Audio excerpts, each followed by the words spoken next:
शिकवता काय? कायदा लिहिलाय बापानं आमच्या आम्हाला शिकवता काय?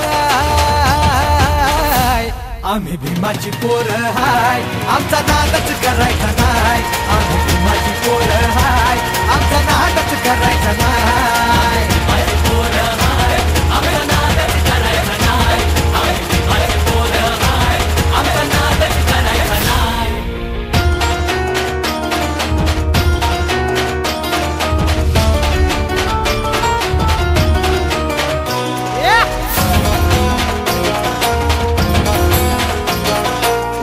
भाबड्या गरीबाला भ्रष्टाचारी हे नेते लुटतात. बाबासाहेबांच्या कायद्या पुढं पंतप्रधानही इथे झुकतात. अरे जनाची नाही तर मनाची ठेवा लाज का तुम्हाला नाय? जनाची नाही तर मनाची ठेवा लाज का तुम्हाला नाय? आम्ही भीमाची पोरं हाय, आमचा नादच करायचा नाय. आम्ही भीमाची पोरं हाय, आमचा नादच करायचा नाय. भीमाची पोरं हाय, आमचा नादच करायचा नाय. आम्ही भीमाची पोरं हाय, आमचा नादच करायचा नाय.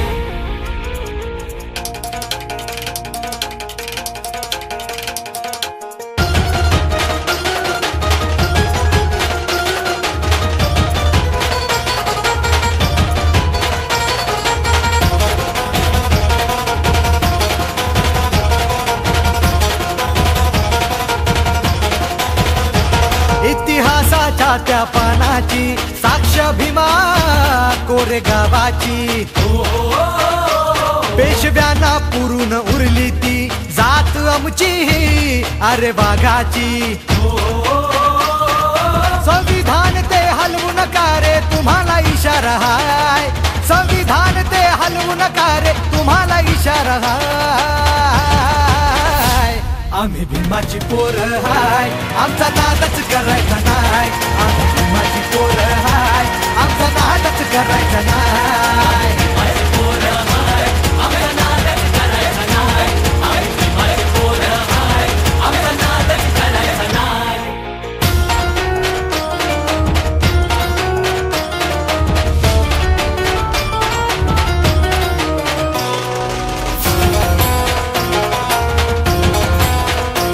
गर्दी पाहून 6 डिसेंबरची सारे वैरी हे बघा थरथरती. बाबासाहेबांना वंदन करी समुद्रही घेऊन भरती. भीमाच्या चरणी ठेवून माथा छातीही फुलत जाय. भीमाच्या चरणी ठेवून माथा छातीही फुलत जाय. आम्ही भीमाची पोरं हाय, आमचा नादच करायचा नाय. आम्ही भीमाची पोरं हाय, आमचा नादच करायचा नाय. भीमाची पोरं हाय, आमचा नादच करायचा नाय. आम्ही भीमाची पोरं हाय, आमचा नादच करायचा नाय. आम्ही भीमाची पोरं हाय, आमचा नादच करायचा नाय.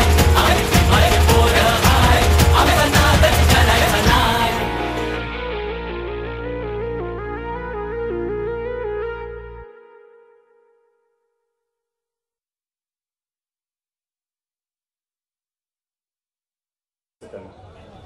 आपण ज्या वेळेची प्रतीक्षा करीत होतात त्या पुरोगामी विचारसरणीच्या महाराष्ट्राच्या फुलेशाहू आंबेडकरांच्या विचारधारेनं प्रेरित झालेल्या माननीय प्राध्यापक डॉक्टर सुषमाताई अंधारेंचं या ठिकाणी आगमन झालेलं. आपण एकदा जोरदार त्यांच्यासाठी आपण टाळ्यांच्या गजरामध्ये आपण स्वागत करूया.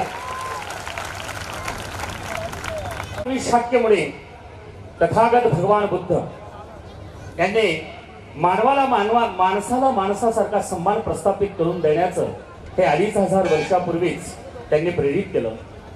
त्या विश्ववंदनीय तथागत महाकारुणिक भगवान गौतम बुद्ध,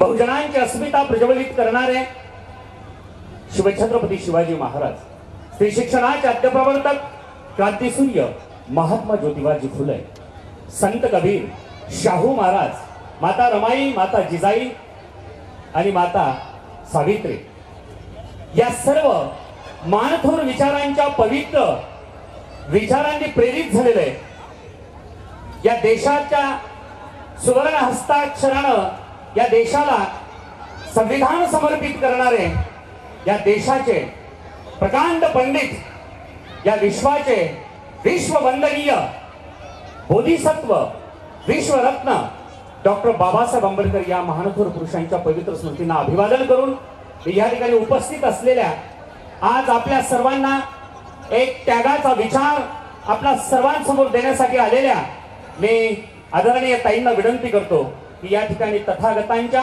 आणि बोधिसत्व डॉक्टर बाबासाहेब आंबेडकरांच्या प्रतिमेला या ठिकाणी वंदन करून त्या बुद्ध के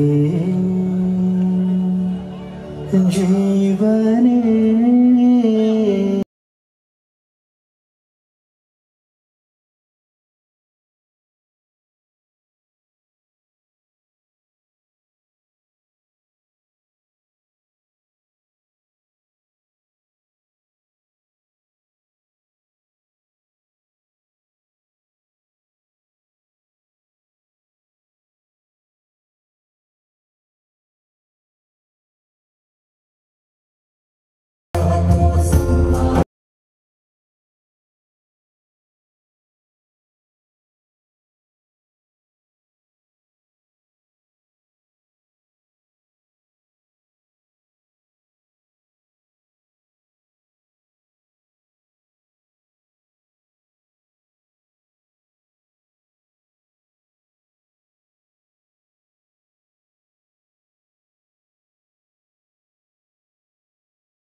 भारताचे एक सार्वभौम समाजवादी धर्मनिरपेक्ष लोकशाही गणराज्य घडवण्याचा व त्यांच्या सर्व नागरिकास सामाजिक आर्थिक व राजनैतिक न्याय विचार अभिव्यक्ती विश्वास श्रद्धा व उपासना यांचे स्वातंत्र्य दर्जाची व संधीची समानता निश्चितपणे प्राप्त करून देण्याचा आणि त्या सर्वांमध्ये व्यक्तीची प्रतिष्ठा व राष्ट्राची एकात्मता यांचे आश्वासन देणारी बंधुता प्रवर्धित करण्याचा संकल्पपूर्वक निर्धार करून आमच्या संविधान सभेत आज दिनांक 26 नोव्हेंबर 1949 रोजी याद्वारे हे संविधान अंगीकृत आणि अधिनियमित करून स्वतः व्रत अर्पण करीत आहोत. जय हिंद. आदरणीय ताई या ठिकाणी विराजमान झालेल्या आहेत आणि गेल्या 1 ते 1.5 महिन्यापासून ताईंचा कार्यक्रमाची ज्या वेळेला तारीख मिळाली त्या दिवसापासून हे सगळी संयोजक मंडळी, सर्व आयोजक मंडळी 1 ते 1.5 महिन्यापासून अतिशय अथक परिश्रमानं प्रत्येक ठिकाणी जाऊन समाजातल्या सर्व लोकांना आणि इतरांना, सर्व बहुजनांना हा कार्यक्रम, सर्वांना अभिप्रेत असलेला कार्यक्रम, या कार्यक्रमासाठी हा संपूर्ण नाशिक शहरामध्ये वातावरण अतिशय आनंदमय अशा पद्धतीचं करून टाकलेलं आहे. म्हणून मी सर्व आयोजकांना विनंती करतो की अगदी वेळ कमी आहे, मी सर्व आयोजकांना विनंती करतो की आपण आपल्या धम्म संस्कृतीचं पालन करत, धम्माची संस्कृतीचं पालन करत विराजमान झालेल्या आदरणीय ताईंचं सन्मान करण्यासाठी आपण सर्व आयोजकांनी एकत्रित येऊन ताईंचा या ठिकाणी सन्मान करायचा आहे। प्राध्यापक डॉक्टर सुषमाताई अंधारे यांचे विचार या ठिकाणी आपण सर्व घेण्यासाठी आलेलो आहोत। माझी सर्वांना विनंती आहे की आपणही सर्वांनी हे विचार आत्मसात करावे आणि निश्चितच आचरणामध्ये आणावे। असे विचार आपल्याला कधी नाही त्यांनी केलेले आहेत। त्या स्वतः BEd आहेत, त्यांचा शोध निबंध आहे भारतीय राज्यघटनेच्या पुनरावलोकन समितीचे राजकारण, सध्या त्याचं काम चालू आहे। भाषेवर प्रभुत्व त्यांचं आहे, त्या मराठी अतिशय उत्कृष्टरित्या अस्खलित बोलतात। त्यानंतर हिंदी, इंग्रजी, राजस्थानी, खडीबोली आणि भटक्या विमुक्तांच्या बोलीभाषा गेल्या 10 वर्षापासून भटक्या विमुक्तांच्या चळवळीमध्ये अतिशय अग्रगण्य आहे। त्यांच्या सक्रिय सध्या त्या प्रदेश सरचिटणीस भटक्या विमुक्त जाती संघटनेच्या आहेत।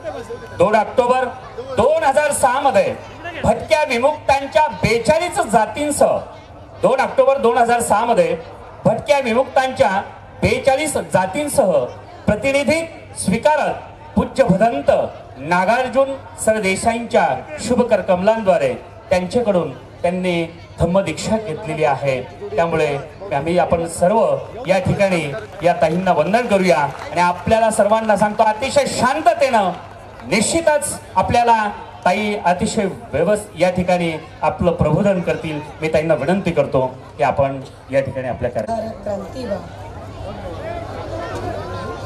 आरक्षणाची मुहूर्तमेढ होणारे छत्रपती राजर्षी शाहू महाराज या आरक्षणाला घटनात्मक आयाम देणारे बोधिसत्व, युगप्रवर्तक, विश्वरत्न डॉक्टर बाबासाहेब आंबेडकर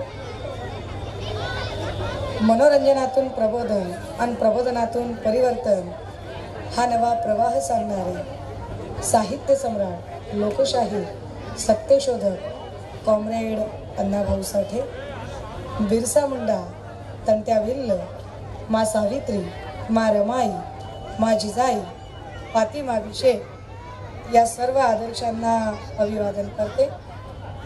या कार्यक्रमाच्या निमित्तानं आवर्जून उपस्थित असलेले आमचे ज्येष्ठ बंधू, अगदी मुलुंड मुंबईवरून इथं उपस्थित असलेले आमचे थोरले भाऊ आयुष्यमान, जे गेली 10 वर्ष अविरतपणे धर्मात्मा फाउंडेशनच्या वतीनं भीमरत्नाचा खूप मोठा आयोजन सोहळा करतात असे आयुष्यमान मिलिंदभाई जगताप, त्यांच्या समवेत आलेले आमचे राहुल भैया गायकवाड आणि त्यांचे सर्व मान्यवर सहकारी, या कार्यक्रमासाठी आवर्जून उपस्थित असलेली आमची मैत्रीण आयुष्यमती मनीषा,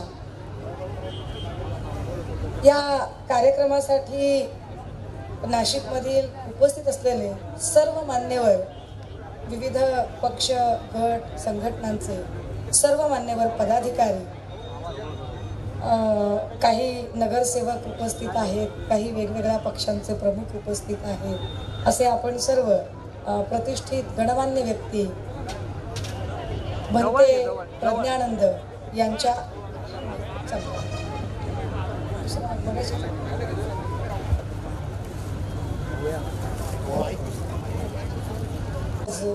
घटना घडली आणि सकाळपासूनच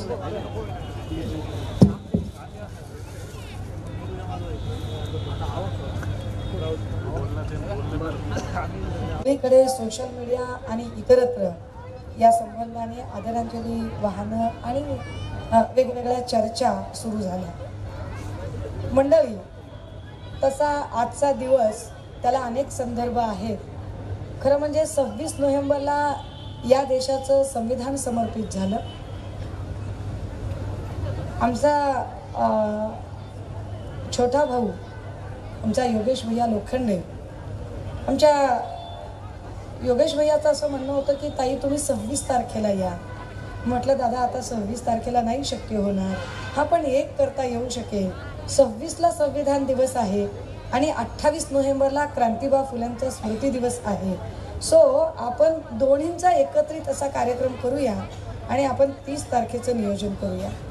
आणि म्हणून अशा अनेक संदर्भाने योगेश भैयांनी इतकी सुंदर तयारी केली आणि आपण सगळेजण त्याचे साक्षीदार होत आहे. मंडळी, मी काहीही मांडणी करण्याच्या आधी एक साधंसं किस्सा तुम्हाला सांगायचा प्रयत्न करते.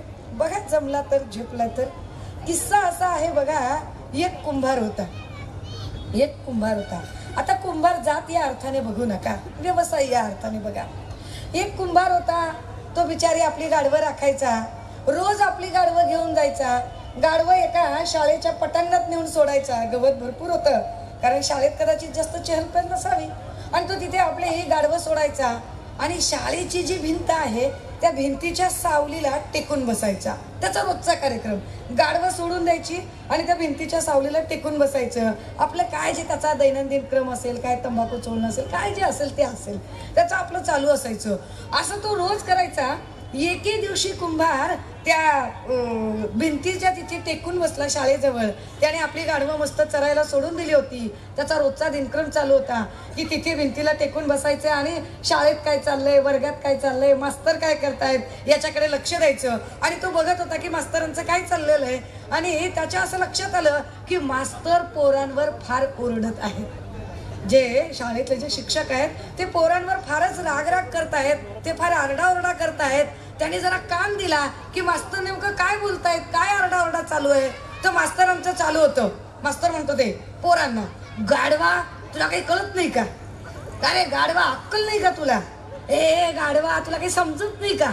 हा पोरा कळेच ना कुंभाराला हे काय चाललंय बरं, हे गाढवाला का बरं बोलत आहेत. त्यांनी परत अजून कान लावला, परत ऐकायला सुरुवात केली. तर त्याचं चालूच होतं मास्तरचं. हा अरे काय रे, किती गाढव माणूस आहे, तू काय गाढवासारखा करतो रे सारखा.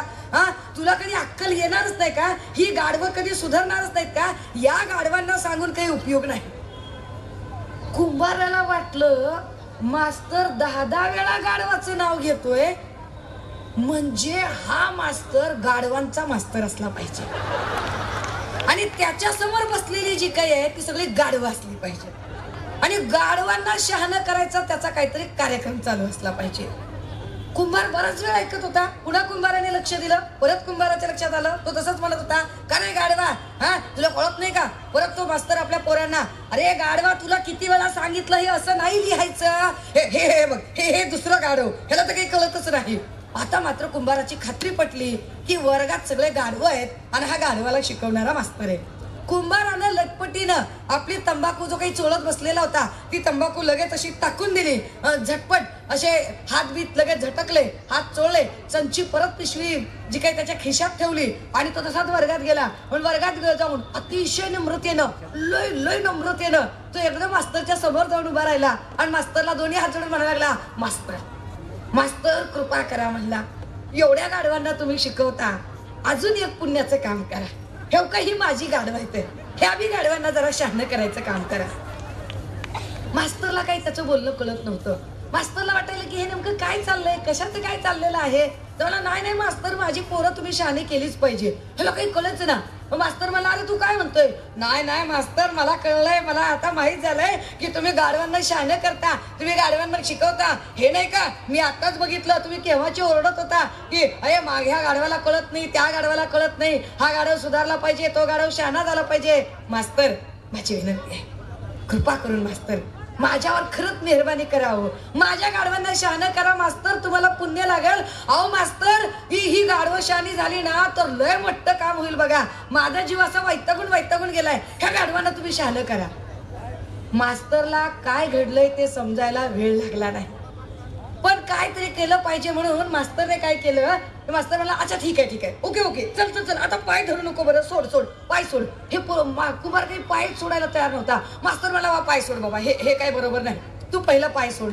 आणि नाही म्हणला, असं नाही पाय सोडणार, पहिलं म्हणा माझ्या गाढवांना शहाणं कराल म्हणून. अच्छा ठीक आहे बाबा, तुझ्या गाढवांना मी शहाणं करतो, शिकवतो, आधी तू पाय सोड. कुंभारानं झटकन पाय सोडले आणि म्हणला, मास्तर आता लय उपकार झाला, म्हणला लय मेहरबानी झाली, लय भारी काम केलं, तुम्ही माझ्या गाढवाईला शहाणं करणार आहेत. आता माझी चिंता मिटली मास्तर, मी इथून निघून जातो. बघता कुंभार तरा चलत निघाला.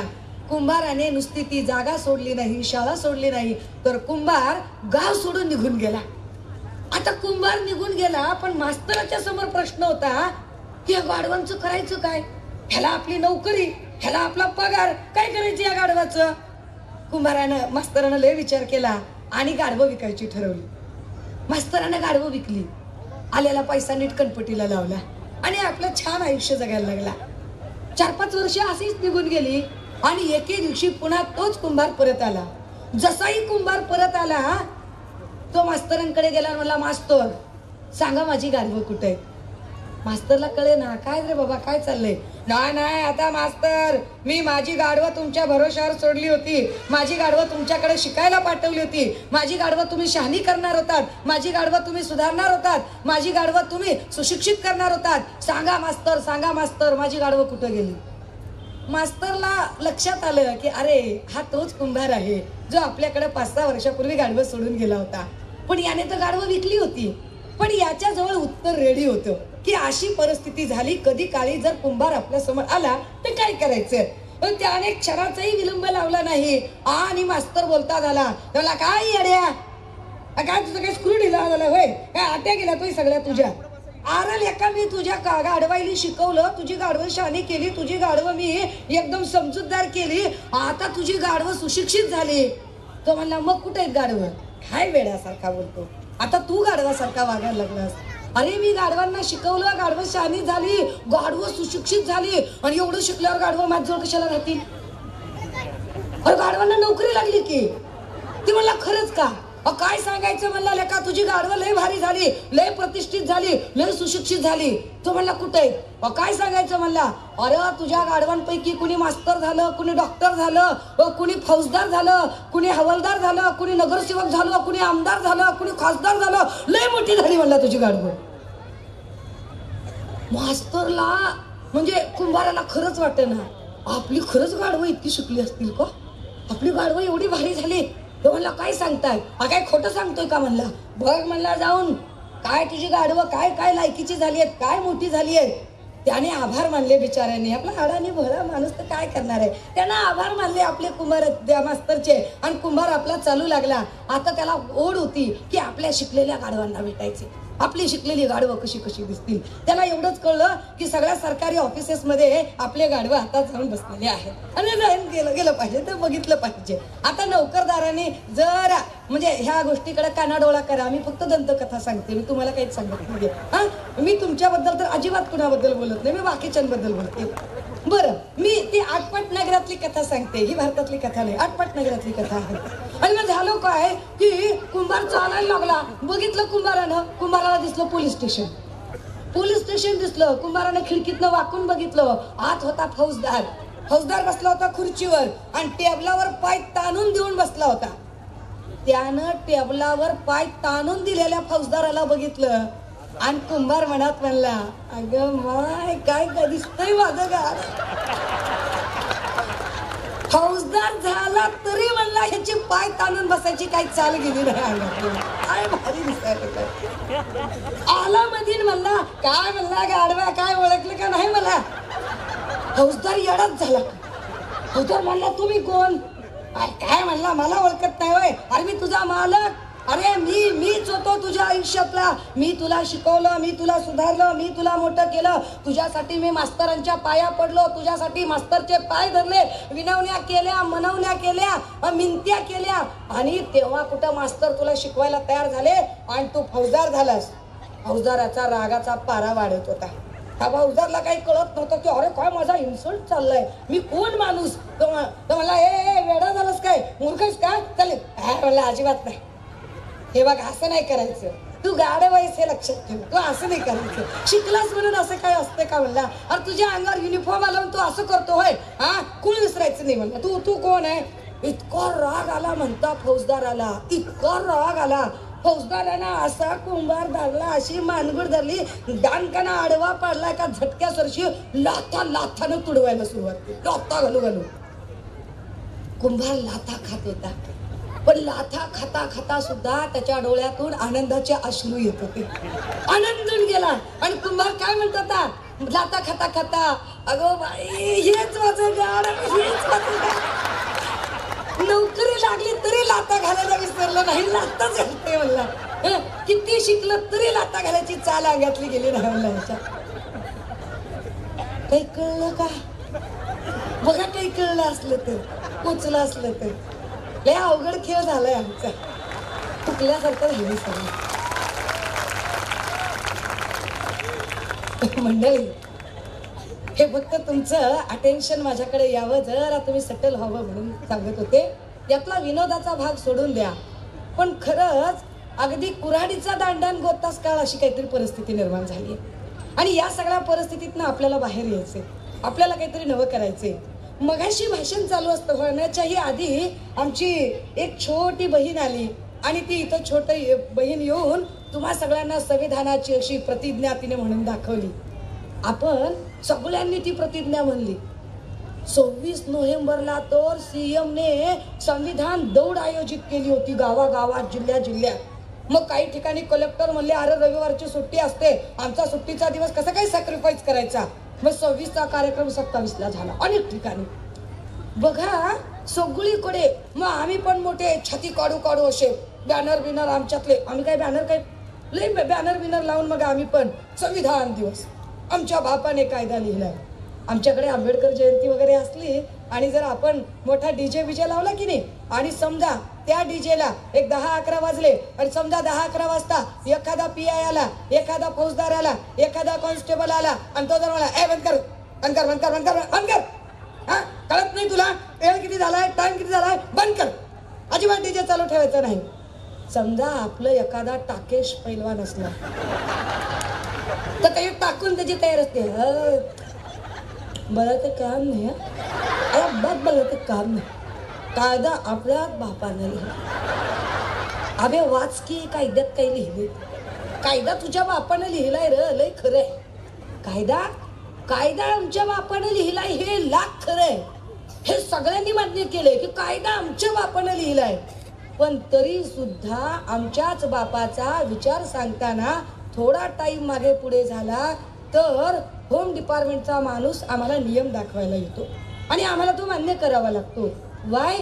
त्याचं कारण इतकंच असतं की कायदा आमच्या बापाने लिहिलाय, पण कायद्याची अंमलबजावणी करणाऱ्या बापाच्या औलादी अजून तयार झाल्या नाही. ही सगळ्यात मोठी गोष्ट. उपयोग काय? कायदा आम्ही लिहिला, सगळं झालं, परंतु सूत्र कुठे आमच्या हातात आहेत? अजूनही आमच्या हातात सूत्र नाहीत. आणि का आमच्या हातात सूत्र नाहीत?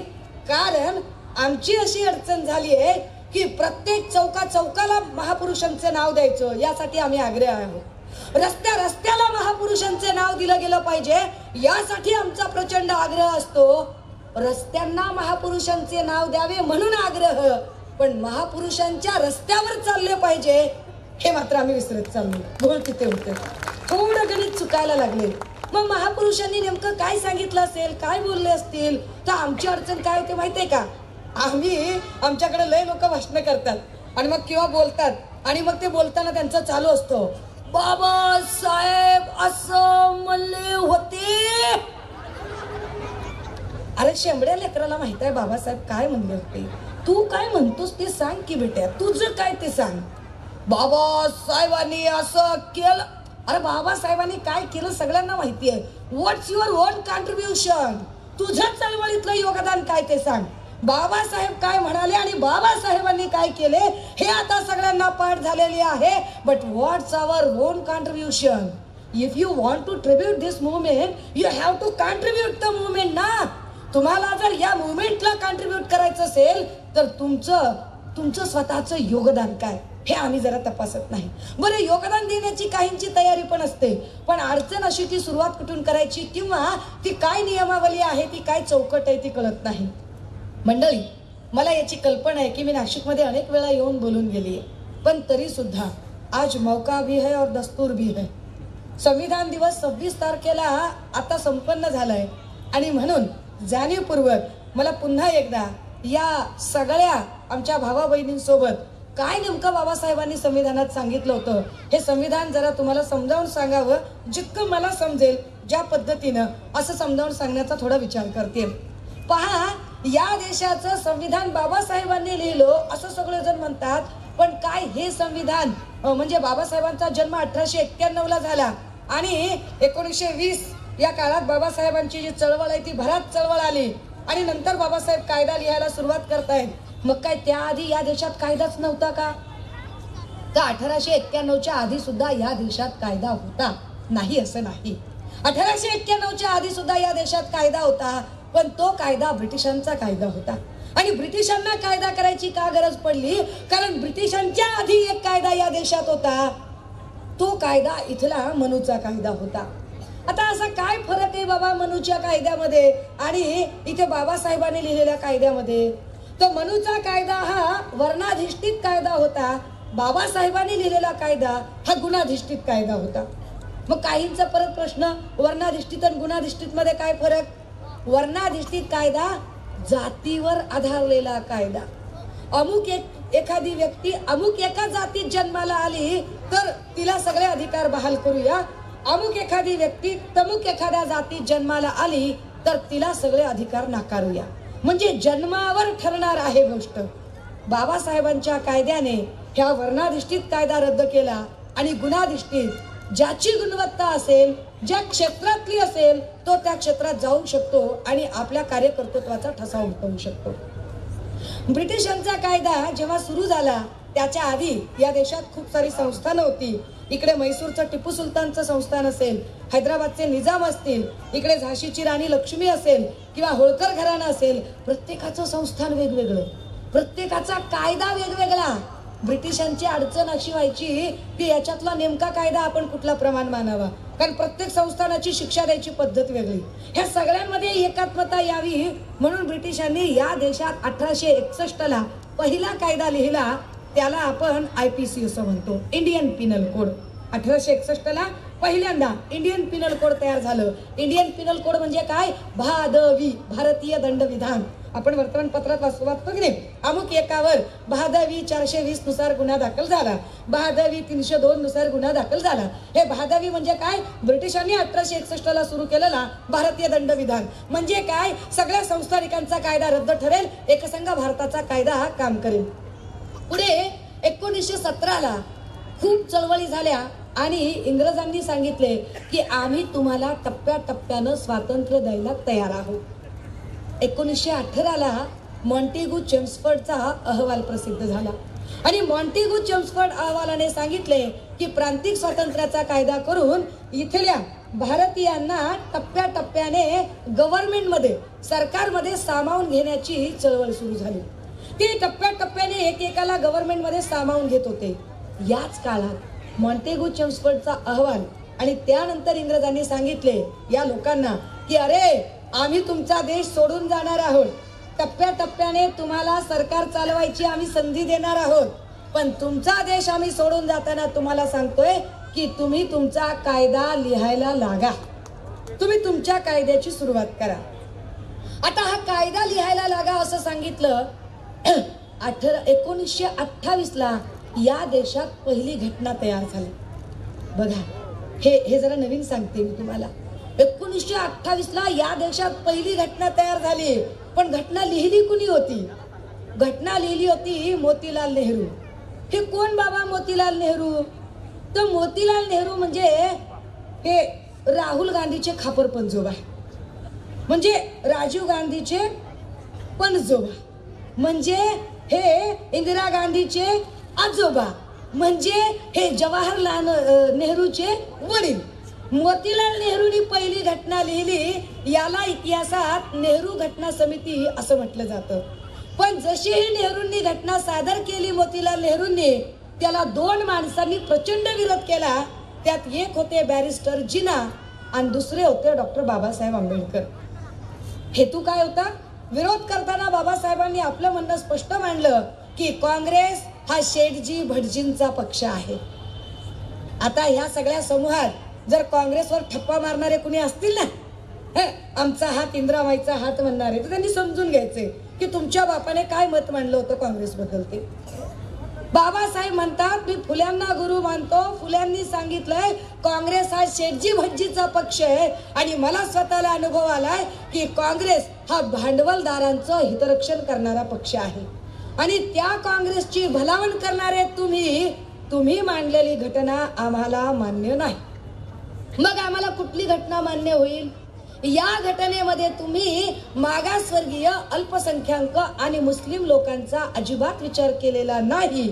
त्यामुळे मागासवर्गीय, अल्पसंख्याक आणि मुस्लिम यांचा विचार करणारा कायदा जेव्हा या देशात येईल तेव्हाच आम्ही ती घटना मान्य करू.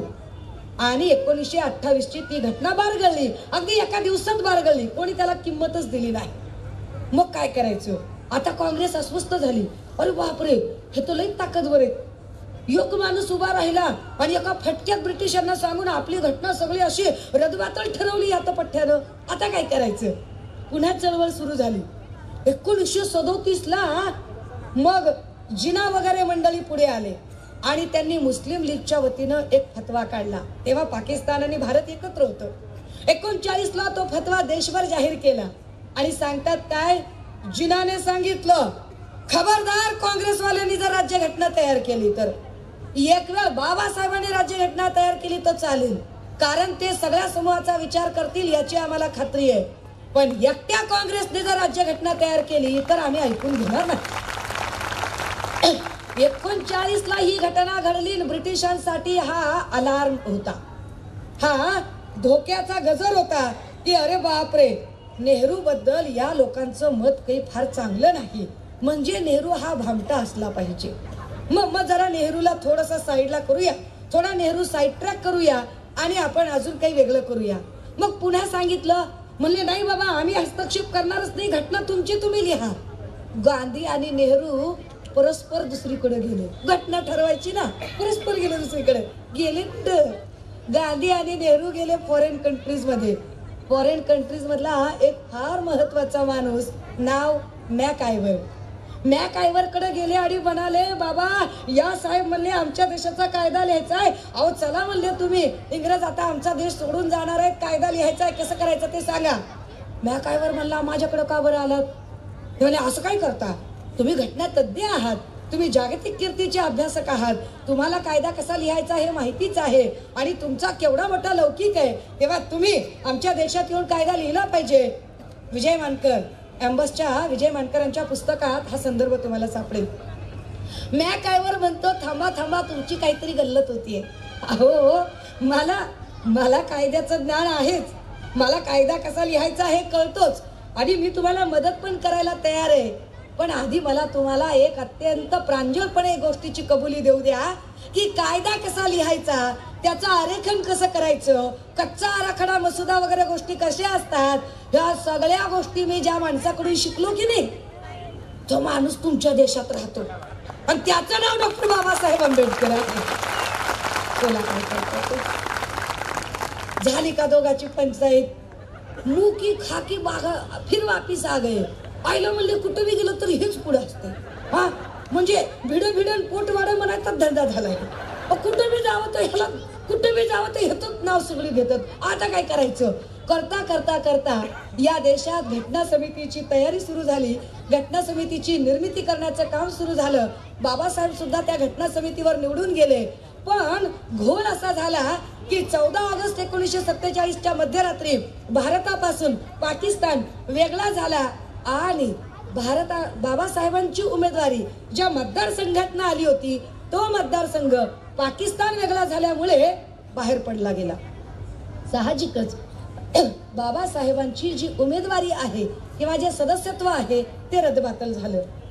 पश्चिम बंगालमधल्या जोगेंद्रनाथ मंडल या सद्गृहस्थांनी अत्यंत दूरदृष्टी ठेवून आपल्या पदाचा राजीनामा दिला आणि जागा व्याकंट करून बाबासाहेबांना त्या जागावरून पुन्हा इथे स्थानापन्न केले. आता पुन्हा विचार करा, बाबासाहेब जेव्हा पुन्हा त्या जागेवर जाणार होते तेव्हा एक माणूस लय जोरजोरात गरजत होता. नाव होतं वल्लभभाई पटेल. मी जाणीवपूर्वक यांच्या सरदार, पंडित, लोकमान्य या पदव्या घेत नाहीये बरं का, मुद्दाम घेत नाही ठरवून. त्याची अडचण अशी आहे, जे लोकांना कधीच मान्य नव्हते ते इथं लोकमान्य झाले. ज्यांना विद्वत्ता आणि कितीही त्यांनी स्वघोषित केलं तरी अशी माणसं इथं पंडित म्हणवली गेली. आणि ज्यानं जिंदगीत कधी हातात तलवार घेतली नाही अशी माणसं स्वतःला सरदार म्हणून घेऊ लागली. त्यामुळे या सगळ्या पदव्या स्वयंघोषित आहेत. वल्लभभाई पटेल नावाचा माणूस उभा राहिला आणि म्हणाला, बाबासाहेबांना मी या घटना समितीवर कधीही येऊ देणार नाही. बाबासाहेब जर या घटना समितीवर येणार असतील तर मी या घटना समितीची दारेच काय खिडक्या सुद्धा बंद करून घेईन. ओय कमळाला शिका मारणारे हो, आहे का कुणी भाजपला निवडून देणार तुमच्यातलं? घ्या लक्षात की भाजप ज्या सरदार वल्लभभाई पटेल नावाच्या स्वयंघोषित सरदाराला प्रमाण मानते, ज्या वल्लभभाई पटेलाचा पुतळा उभा करायचा म्हणून मोदी मित्रो असा 25 डेसिबल मध्ये आवाज काढतो, त्या सरदार वल्लभभाई पटेलाने तुमच्या बापाच्या उमेदवारीला विरोध केला होता आणि तरीही तुम्ही पुन्हा कमळावरच शिक्का मारताय. मग तुम्ही कोण आहात जरा ठरवून घ्या. आपलं काही म्हणणं नाही, तुम्ही कोण आहात. मग जर एखादा म्हणत असेल ना आम्ही नाही कमळाला दिलं मतदान, आम्ही नाही दिलं, आम्ही तर हाताला दिलं, तर लक्षात घ्या भाषणातून कुणी गांधीवर टीका केली की तुम्हाला फारच आनंद होतो, गाण्यातून कुणी गांधीवर टीका केली की तुम्हाला फारच आनंद होतो. आमचा भाऊ आनंद शिंदेने जर गाण्यातून म्हणलं की नाही की कस्तुरबाचं कुंकू राखणारे बाबासाहेब, टाळ्या शिट्ट्या बघायला ते आम्ही नाही टाळ्या वाजवतो. पण विचार करा, म्हणजे गांधी आपल्या बापाचा विरोधक होता यावर तुमच्या सगळ्यांचं एकमत आहे. पण विचार करा मंडळी, गांधी आमच्या बापाचा विरोधक होता, गांधीने ही चळवळ अडवण्यासाठी वारंवार प्रयत्न केले, गांधीमुळेच जाणीवपूर्वक पुणे करार झाला, गांधीमुळेच चमचागिरी करणारे लोक तयार झाले. एवढं सगळं तुम्हाला पटतंय, मान्य होतंय, तरी सुद्धा गांधीला मानणाऱ्या काँग्रेसलाच तुम्ही 40 वर्ष निवडून देत आलात. तुम्ही कोण आहात? तुम्हाला किती बाबासाहेबांची चळवळ कळली की आम्ही बाबासाहेबांचे पायी? अरे शत्रूलाच तर तुम्ही निवडून देता, शत्रूलाच तर तुम्ही मोठं करता. चला घटना सांगायची, अजून माझ्याकडे त्यांचा हिशोब मांडण्यासाठी अजून बराच वेळ आहे, मी जरा पुढे जाते. आता घटनेचं कामकाज सुरू झालं आणि ते 2 वर्ष 11 महिने वगैरे वगैरे कालखंड झाला. घटना पूर्ण लिहून झाली आणि घटना लिहून झाली. घटनेचा आता लोकार्पण सोहळा करायचा होता. घटना या देशाला अर्पित करायची होती. विचार करा भावांनो, घटना देशाला अर्पित करायचा सोहळा एकीकडे आहे, अगदी त्याच वेळेला राष्ट्रीय स्वयंसेवक संघ नावाची संघटना आणि त्याचे चेले चपाटे काही रुमर पॉलिटिक्स करत आहेत, काही अफवा पसरवणं त्यांचं चालू आहे. अफवा काय आहेत? या अफवा ते आजतागायत सोशल मीडियावरून सगळीकडे पसरवतात. काय असतात त्यांच्या अफवा, काय बोलतात ते? तर त्यांचा पहिला आक्षेप असतो, घटना काय बाबासाहेबांनी लिहिली का? लईच चंद्रे माणसं. घटना काय बाबासाहेबांनी लिहिली का? आता ही विद्वत सभा आहे म्हणून मला अनपार्लमेंटरी शब्द काढता येत नाहीये, नाहीतर त्यांना घटना कुणी लिहिली हे नीट सांगता आलं असतं.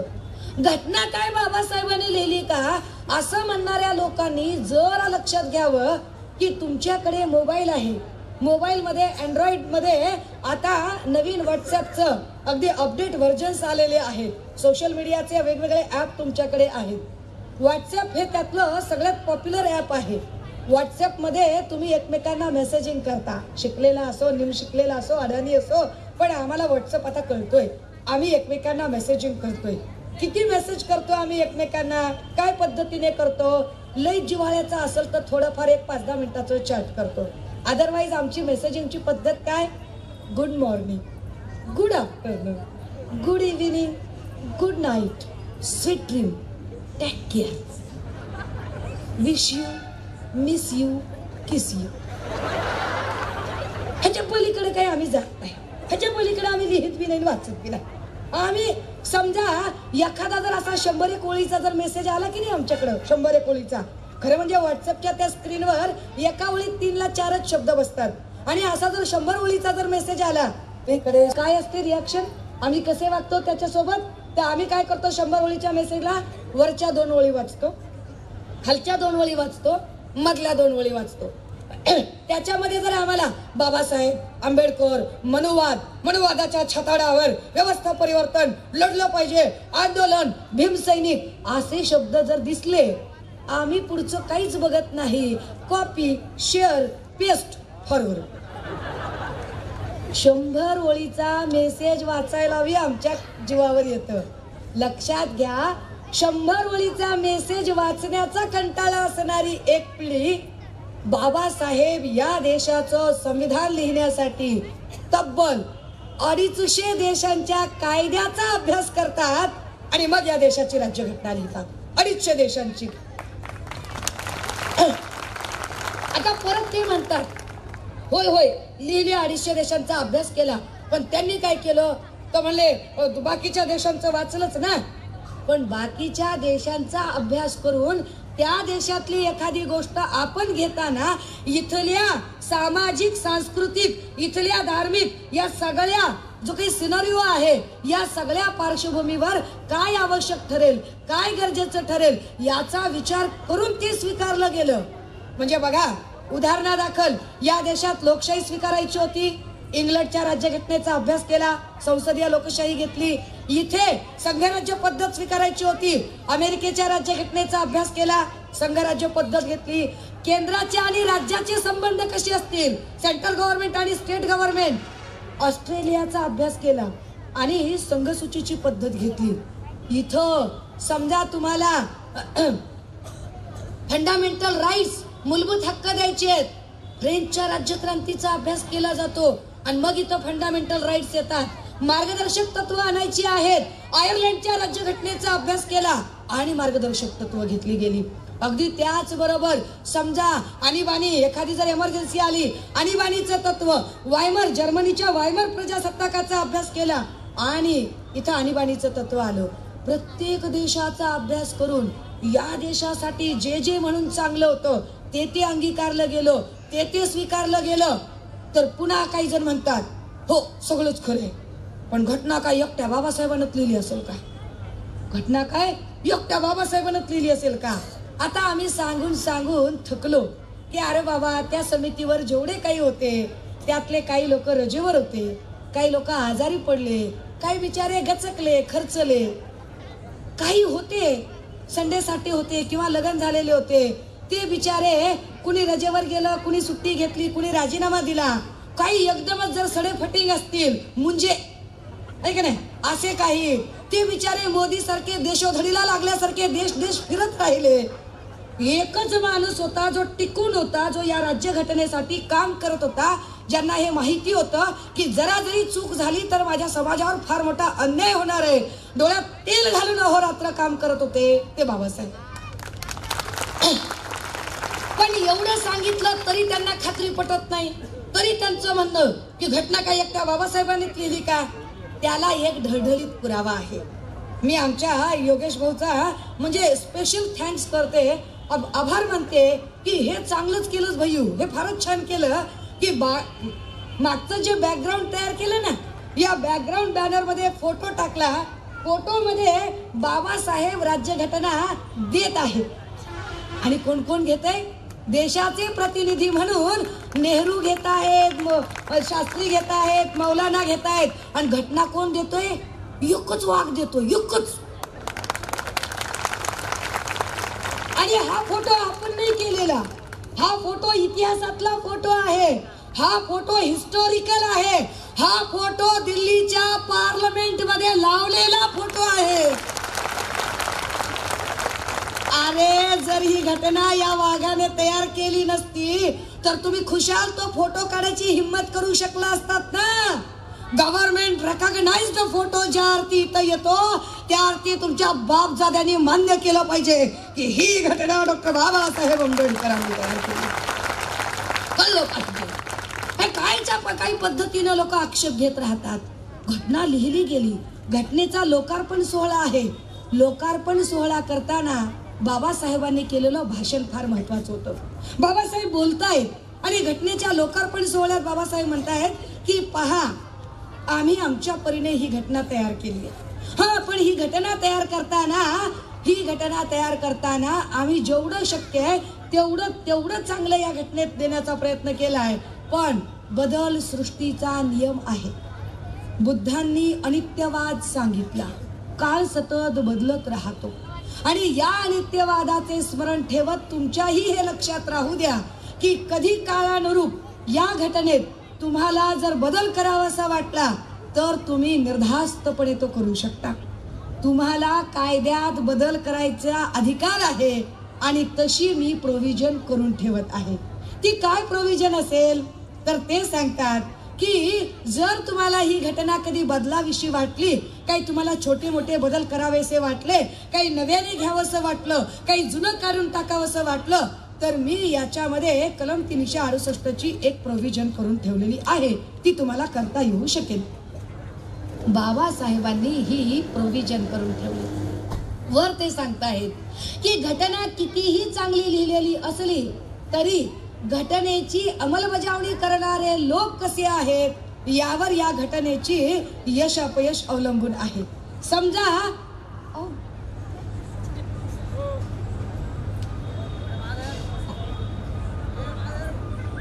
लईच बिचाऱ्यांनी काळजी घेतली, त्यांना अनंत साधू आहेत. आपल्याकडे ना म्हणजे खरंच इमोशनल लोक खूप आहेत, बिचारे खूप जीव लावणारे लोक आहेत. तर त्यांच्या लक्षातच येत नाही की या सगळ्यांना एखाद्याची लिंक तुटू शकते. असो मंडळी, बिचाराने प्रेमापोटी केलंय खूप, म्हणजे ताईंचा घसा नाही सुकला पाहिजे. खरं म्हणजे त्याचा जीव आहे माझ्यावर. अशा अनेक इतके भावंड आहेत, खूप असे जीव लावणारे बिचारे आहेत. आता बघा मंडळी, बाबासाहेब सांगतात की तुम्हाला एखादा भाग काढून टाकता येऊ शकतो, नव्याने एखादा भाग घेता येऊ शकतो, तशी प्रोव्हिजन केली आहे. पण ही घटना कितीही चांगली केली असली तरी अंमलबजावणी करणारे लोक कसे आहेत यावर घटनेचे यशापयश अवलंबून आहे. ते जर लोक इमानदार असतील तर घटना यशस्वी ठरेल, लोकांची नियत खराब असेल तर ही घटना सुद्धा खराब ठरू शकते. काय करायचं ठरवा, तुमचं तुम्ही ठरवायचं. आणि त्याच वेळेला जेव्हा ही घटना अर्पित केली जाते ना, त्याच वेळेला अजून एक गोष्ट होते की या घटनेच्या सुरुवातीला एक प्रस्तावना जोडलेली आहे. ही प्रस्तावना जगातली सर्वोत्तम प्रस्तावना आहे असे आपणच नाही, जगभरातले तमाम विचारवंत सांगतात की भारतीय राज्यघटनेला लावलेली प्रस्तावना ही जगातली सर्वोत्तम प्रस्तावना आहे. आता ही सर्वोत्तम प्रस्तावना जी लिहिली गेली याचे लेखक मुळात जवाहरलाल नेहरू. ही प्रस्तावना नेहरूंनी लिहिली, पण नेहरूंनी लिहिलेली प्रस्तावना ही जरा विस्तृत होती. बाबासाहेबांनी ती प्रस्तावना त्यातला नको असलेला भाग काढून टाकला, आवश्यक असलेला भाग ठेवला आणि एखादं सुबक शिल्प घडवावं अशी नेमक्या आणि मोजक्या शब्दांची एडिट करून एक अतिशय सुंदर अशी सर्वंकष, म्हणजे एवढ्या मोठ्या राज्यघटनेचं एक छोटं प्रतिबिंब त्याच्यात पडावं अशी एक घटना तयार करून दिली आणि ती प्रस्तावना याला जोडली गेली.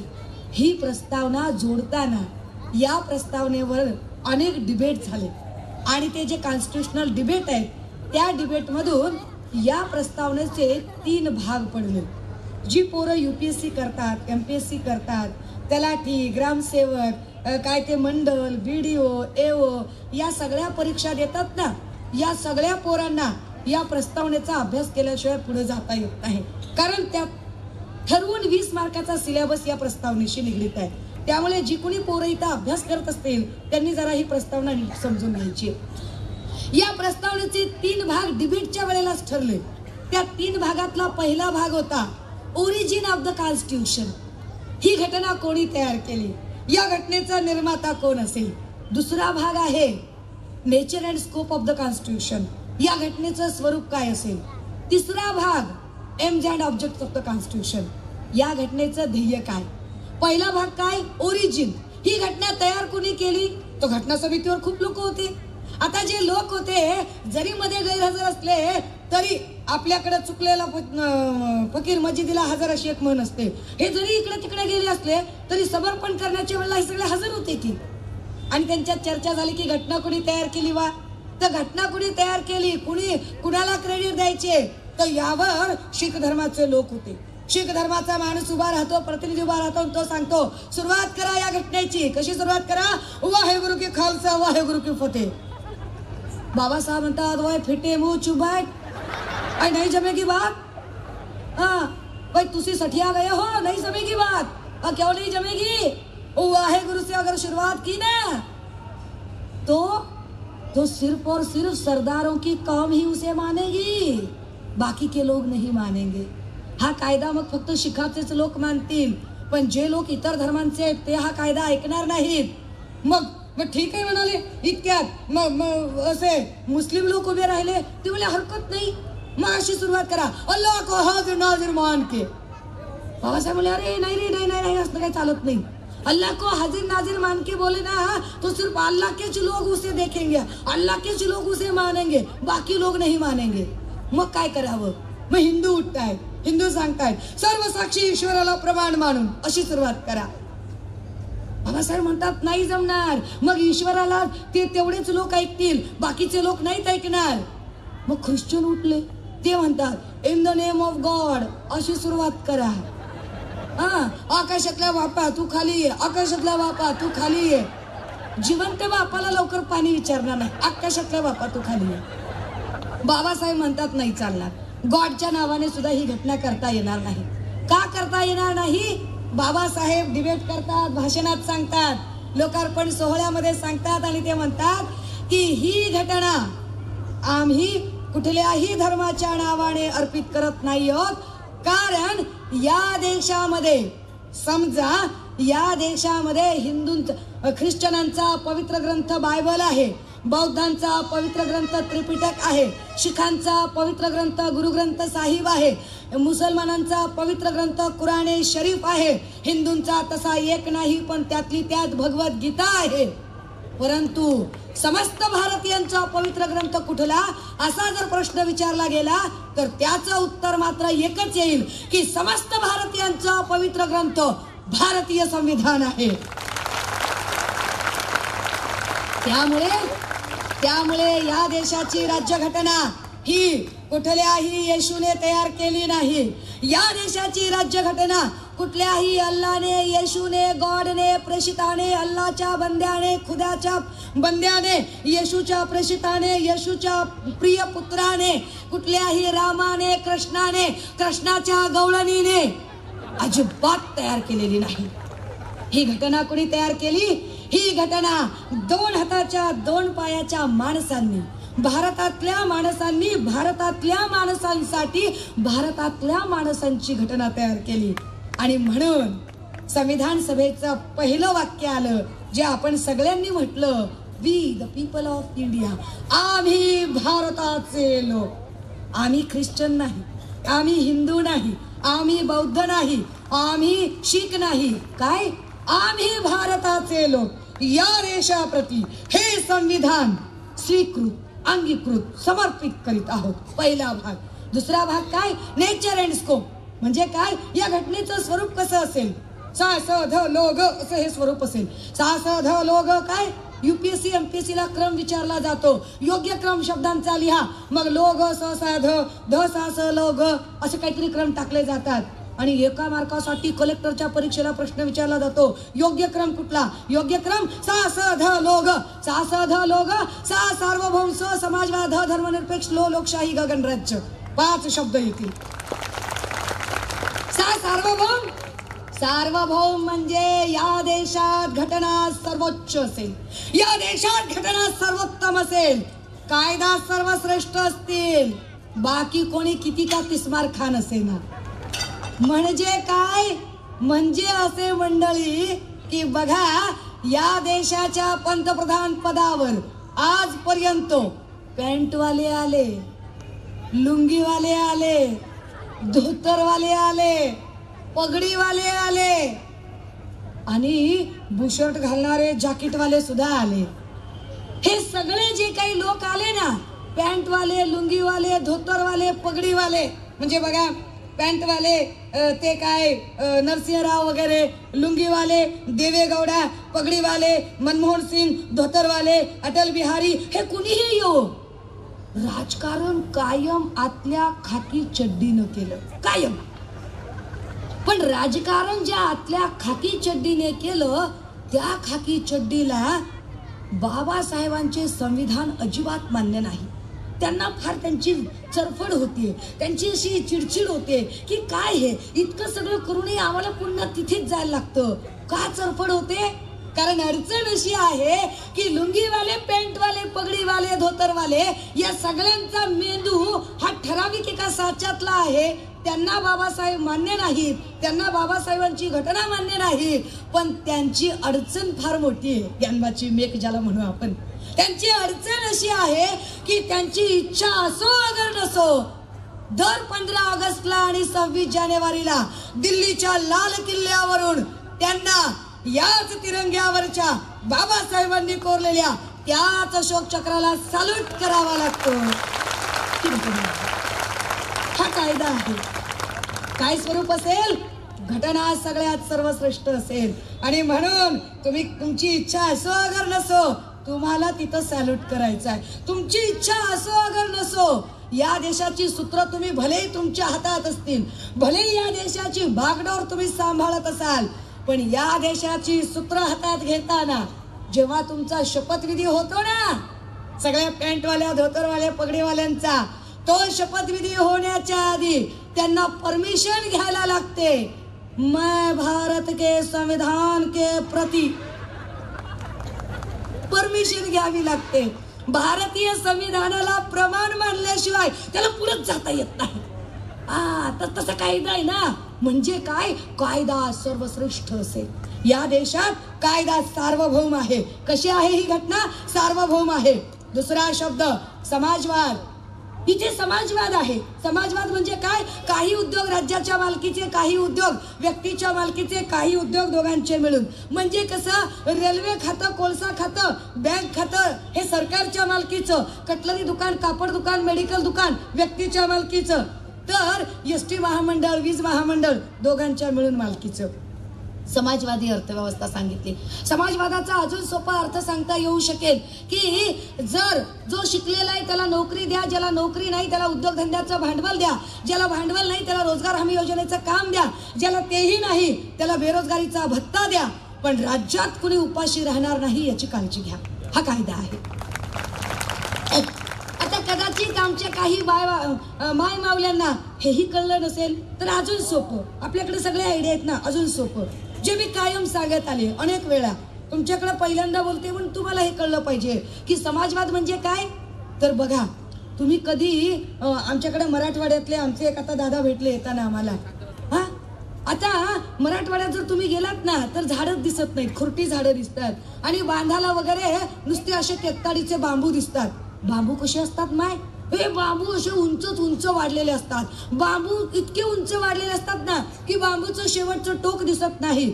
मग होतं काय? उन्हाळ्यामध्ये अगदी रणरणत ऊन असतं, माय मावल्या शेतात कामाला निघतात, डोकं तापलेलं असतं, पाय भाजलेले असतात, जीवाची लाही लाही लाही लाही होते, पाणी नसल्यामुळे घसा कोरडा पडतो आणि अशा वेळेस 4-5 बायका एकमेकी चालायला लागलेल्या, रस्त्याने चालायला लागलेल्या, असं कधी चित्र आठवण करा की नुसताच एक सरळ सोड बांबू वाढलेला आहे, आजूबाजूला काहीच नाही. असं बायका म्हणतील का, हे चला गो चला आणि जरा त्या बांबूच्या सावलीला जाऊन बसू? नाही बसत कोणी. का? कारण बांबूची सावलीच पडत नाही. बांबू एकटाच वाढलेला असतो, सावलीच पडत नाही. बांबू हे व्यक्तिवादाचं प्रतीक आहे. पण याच्या विरुद्ध पाय भाजताय, डोकं तापलेलं आहे, जीवाची लाही होते, घसा कोरडा पडलाय आणि चालता चालता रस्त्यानं एक डेरेदार पिंपळाचं झाड दिसलं, अगदी गर्द छाया पसरलेली आहे. सहज माणसाला वाटेल चला घ्या, हे का झाड दिसायला एवढं मोठं आणि चला जरा सावलीला बसूया. पिंपळाचं झाड डेरेदार वाढतं, विस्तीर्ण वाढतं, 50-50 लोकांना ते सावली देऊ शकतं. पिंपळ समाजवादी आहे. बाबासाहेबांनी पानावर बुद्ध पेरला, पानावर. बांबू सारखं नाही वाढायचं एकट्यानेच. काय उपयोग आहे एकटा वाढायला आणि दुसऱ्याला काय त्याचा फायदा नाही ना, काय नाही. काय करायचंय? अजून सोपं करायचं का माय? अजून सोपं करू. हे बाकीचे सगळे डाउनलोड करू काय भाषणं ऐकतील, काय करतील तुमच्यासाठी अवल सगळ्यांना अजून सोपं करू. एकट्याचीच उंच माडी, एकट्याच्याच घरासमोर अशी लांब लचक गाडी, एकट्याच्याच बायकोला कॉटन वर्क सिल्कची साडी, एकट्याच्याच घरी केल्विनेटर, सॅमसंग, LGचा फ्रीज, एकट्याच्याच घरी डायनिंग टेबल वर चायनीज क्रॉकरी, त्याच्यात पंचपक्वान्न, पुरणपोळी, साजूक तूप, सोबत दूध, दुधावर घटमिट्या साय. आणि समाजाचं काय? समाज गेला का तेल लावून? काय त्याचं काय करणार आहे तुम्ही? समाजवाद म्हणजे काय? हा कायदा सगळ्यांना सोबत घेऊन चालणारा असेल. हा कायदा कुण्या एकासाठी नसेल. हा कायदा जितका अदानी, अंबानी आणि या तमाम जहागीरदार आणि तिस्मारखानांसाठी असेल, तितकाच हा कायदा इथल्या गोरगरिबांसाठी सुद्धा असेल. हा कायदा समाजवादी कायदा आहे. मग तिसरं तत्व सांगितलं काय? धर्मनिरपेक्षता. हा कायदा धर्मनिरपेक्ष असेल म्हणजे काय? राज्याचा स्वतःचा असा धर्म असणार नाही, अजिबात नाही. राज्याचा स्वतःचा धर्म असणार नाही आणि राज्य व्यक्तीच्या धार्मिक आयुष्यात हस्तक्षेप करणार नाही. आता राज्याचा स्वतःचा धर्म असणार नाही म्हणजे काय? बघा मंडळी, इथे जगामध्ये जे अनेक राष्ट्र आहेत त्यातलं America, England, Japan, America, England, Australia ही सगळी जर राष्ट्र बघितली, जर्मनी, ही राष्ट्र कशी आहेत? ही राष्ट्र स्वतःला ख्रिश्चन राष्ट्र म्हणतात. इराण, इराक, अफगाणिस्तान, तालिबान, पाकिस्तान हे स्वतःला इस्लामिक राष्ट्र म्हणतात. तिबेट, चायना, श्रीलंका, नेपाळ ही राष्ट्र स्वतःला बौद्ध राष्ट्र म्हणतात. पण भारत असा कुठल्याही एका धर्माच्या नावाने ओळखला जात नाही. भारत हे धर्मनिरपेक्ष राष्ट्र आहे. इथे सगळ्याच धर्मांचे सारखे सहअस्तित्व सांगितले गेले. पण हा व्याख्येचा अर्धा भाग आहे. राज्याचा स्वतःचा असा धर्म असणार नाही आणि राज्य व्यक्तीच्या धार्मिक आयुष्यात हस्तक्षेप करणार नाही, अजिबात नाही. म्हणजे काय? तुम्ही तुमच्या चौकटीच्या आत कुठलाही धर्म करा. तुम्हाला आरती करायची का, गायत्री मंत्र म्हणायचा आहे, यू कॅन, तुम्ही करू शकता. तुम्हाला प्रे करायची आहे का, बिनधास्त करा. तुम्हाला वंदना घ्यायची आहे, तुम्ही घ्या. तुम्हाला काय गुरु ग्रंथ साहेबचं पठण करायचंय, तुम्ही करा. ज्याला जे करायचंय ते. पण कुठे? चार भिंतीच्या आत. कुठे? तुमच्या पर्सनल लाईफ मध्ये. त्याला सार्वजनिक करायचे नाही. माझा आवाज जर इथल्या RSS, बजरंग दल, विश्व हिंदू परिषद, हिंदू जनजागृती, सनातन प्रभातच्या तमाम चेल्याचं पठणपर्यंत जात असेल तर त्यांनी हे समजून घ्यावे की धर्म ही प्रत्येकाची वैयक्तिक बाब असेल. या न्यायाने या देशाच्या राज्यघटनेनुसार इथे सरकारी कार्यालयांमध्ये कधीच ईद उल फित्र साजरी केली जात नाही. सार्वजनिक ठिकाणी ईद ए मिलाद साजरी केली जात नाही. रमजान ईद साजरी केली जात नाही. बकरी ईद साजरी केली जात नाही. नवरोज दिन साजरा केला जात नाही. ईस्टर संडे साजरा केला जात नाही. गुड फ्रायडे साजरा केला जात नाही. बुद्ध पौर्णिमा साजरी केली जात नाही. अगदी त्याच वेळेला महावीर जयंती किंवा गुरु नानक जयंती सुद्धा सरकारी कार्यालयातून साजरी केली जात नाही. मग गणेशोत्सव साजरा कसा काय केला जातो?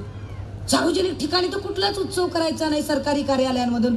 मग सरकारी कार्यालयात सार्वजनिक गणेशोत्सव करण्याची जी पद्धत आहे, ही पद्धत ही या देशाच्या घटनेला तडा देणारी पद्धत असते.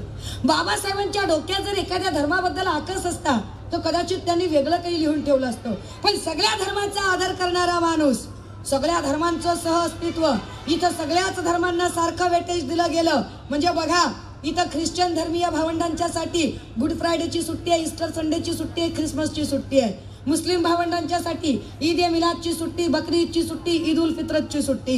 ख्रिश्चन पारशी भावंडांच्यासाठी नवरोज दिनाची सुट्टी, तर जैन भावंडांच्यासाठी महावीर जयंतीची सुट्टी, बौद्ध भावंडांच्यासाठी बुद्ध पौर्णिमा, महापरिनिर्वाण दिवस 14 एप्रिलची सुट्टी. सगळ्याच धर्मांचं सारखं अस्तित्व आहे. सगळ्याच धर्मांना सारखं वेटेज आहे. Y? Because India is a secular state. आता भारत हे धर्मनिरपेक्ष राज्य आहे.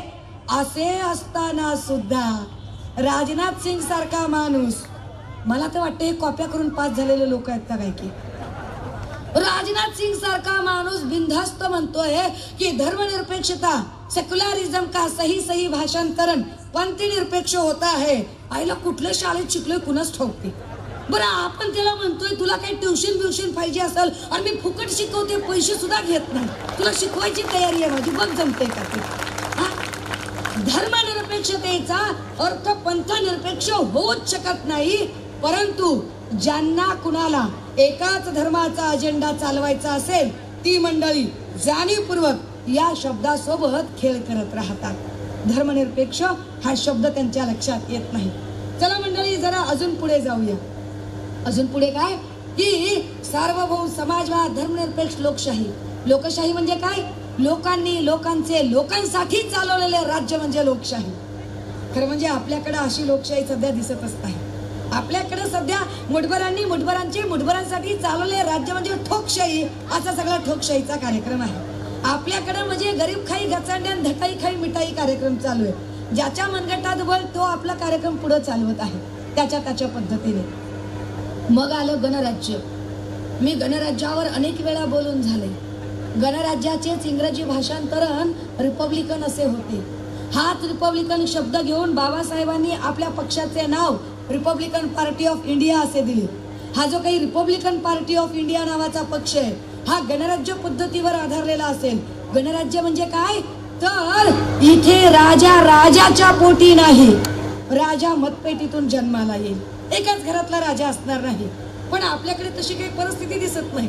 आपण जर बघितलं तर प्रत्येक जिल्ह्यात राजे आहेत आणि त्यांचीच पोरं राजपुत्र, राजकुमार वगैरे व्हायलेले दिसतात प्रत्येक जिल्ह्यात. आपला काही कुठं लागच नाही.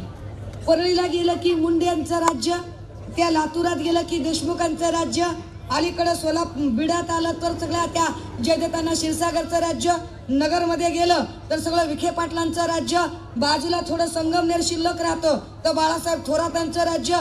इकडं नाशिकला आलं तर आता हे जेलमध्ये गेला म्हणून काय बरं, राजा राजा असते असं नाही करायचं, राजा राजा असते.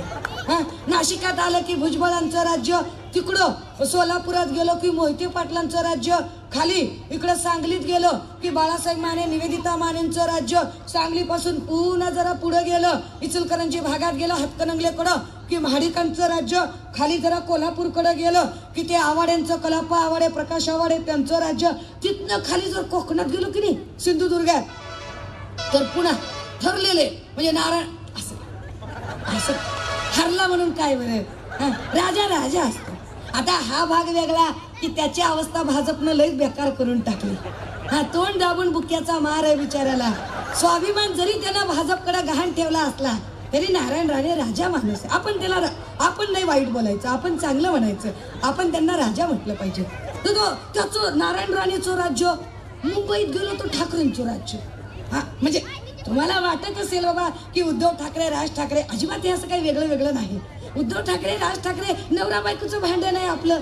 कधी बेडरूम मध्ये मीटर आपल्याला कळायचं की नाही, आपण उगाच येणार असं नाही करायचं. सगळ्यांना कसं आपण मान दिला पाहिजे. मोठी माणसं त्यांना मान देऊन बोलायचं आपण कधी पण. आता बघा कसलं गणराज्य, सगळीकडं घराणेशाही, सगळीकडं एका राज्यांच्या एका संस्थानिकाच्या हातात राज्य आहे. आणि या सगळ्यांमध्ये बाबासाहेब जे म्हणाले होते की घराघरात राजा होण्याची मुवमेंट या लोकशाहीने सुरू होईल. मी तुमच्या हातात एक असं शस्त्र देत आहे की रक्ताचा एकही थेंब न सांडता तुम्ही हे परिवर्तन करू शकाल. घराघरात राजे तयार होतील. ते राजे काही आपले तयारच होत नाहीत, आपले शिपाई तयार होतात. आपला राजाच तयार होत नाही. बघा या सगळ्या राजांच्या यादीमध्ये आपला एकतरी राजा दिसतो का? कांबळे, बनसोडे, जोगदंड, वाघमारे, गायकवाड, फुसे, गजबिये, खोब्रागडे, मेश्राम, अंधारे, हे आमचे जगताप, आडांगळे, एकतरी बियाला म्हणून तरी असं घ्या बाबा ऍडजस्ट करून कसं तरी. हाय मिक्स मॅच, रफ काय क्रॉस मॅचिंग म्हणा, पण घ्या बरं तुमच्या सोबत. नाही, आपले राजे तयार होत नाही, आपले शिपाई तयार होतात. शिपाई कुठे असतात? शिपाई इकडं कॉर्पोरेटर, जिल्हा परिषदेला मेंबर, पंचायत समितीला मेंबर. तेही शिपाई कसे? पक्षश्रेष्ठीने आदेश दिला तर अगदी पक्षश्रेष्ठी म्हणतील तसे झुकणारे आणि वाकणारे. शिपायांना स्वतःची निर्णय क्षमता नसते. आमचे शिपाई तयार होतात, आमचा राजा तयार होत नाही. समजून घ्या मंडळी. जे म्हणतात की नाही की एखाद्याने असं लय टाकेश आपल्या बापाने कायदा लिहिले, आमच्यात बाप अभि वाच की कायद्यात काय लिहिले, वाच जरा. अरे या कायद्याने तुम्हाला राजा बनायची मुवमेंट सांगितली, आम्ही मात्र पोतराजा होण्यातच समाधान मानतोय. अजूनही राजा बनायची मुवमेंटच आम्हाला कळत नाहीये. मंडळी, मी घटनेला अजून सुरुवातच केली नाही, मी प्रस्तावनेतच अडकून आहे. चला जरा घटनेला जाऊ, जरा सुरुवात करू. घटनेची सुरुवात करते. घटनेचं पहिलं कलम सांगितलं. पहिल्या कलमामध्ये सांगितलं घटनेच्या काय आहे? कलम नंबर 1, या देशाचे नाव भारत भारत भारत असेल. या देशात